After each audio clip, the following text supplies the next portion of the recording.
Планина Мадари е част от планинската верига на Стара планина. Цялото название се нарича Мадари. Същото каквото има в Тибет, в Шумер, Виран. Названието означава Златната планина. Стара планина, Златна планина. По-късно става Хемос масонството, но не в съвременния му вид. Проистича от учението на древните българи и на Орфей. Учението на древните българи и на Орфей. Гърците заемстват от българската митология и наричат Орфей Дионис, а римляните наричат Дионис Аполон. За кирилицата, за разлика от гръцката, латинската, арабската, персийската, китайската и дър азбуки. За кирилските букви, както и за арменските, се знаят създателите им и те са канонизирани за светци заради светостта на делото им. Всяка буква означава дума, а всички букви думи съставят благослов.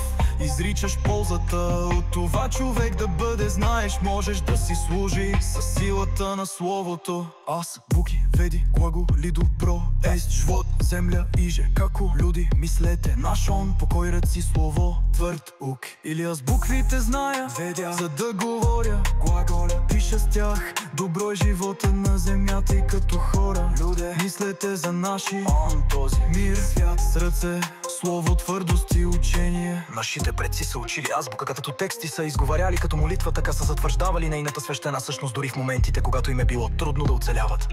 Ето и някои от първите произведения на кирилица, в които се изказва нейната същност и значение. Венецианското слово на Константин Кирил.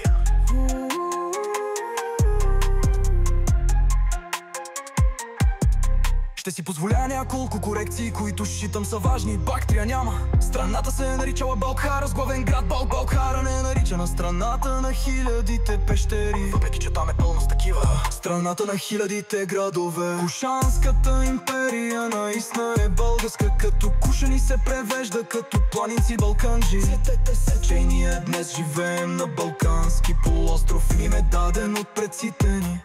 Кухкуш от персийски се превежда като планина. От тук имаме Хиндукуш, индийските планини и Кухинур, най-известният диамант в света, светлина от на планината. Много често се постави знак за равенство между Шамбала и Агарта, но те са противоположни. Бългите не сме представители на Шамбала, българите са представители на Барта. Шамбала буквално означава начало на развитие на материята. Затова и там в пещерите са известните самадхи, които пазят какво? Ами точно материята, генофонда на човечеството. Агарта е царството на духа, Шамбала царството на материята.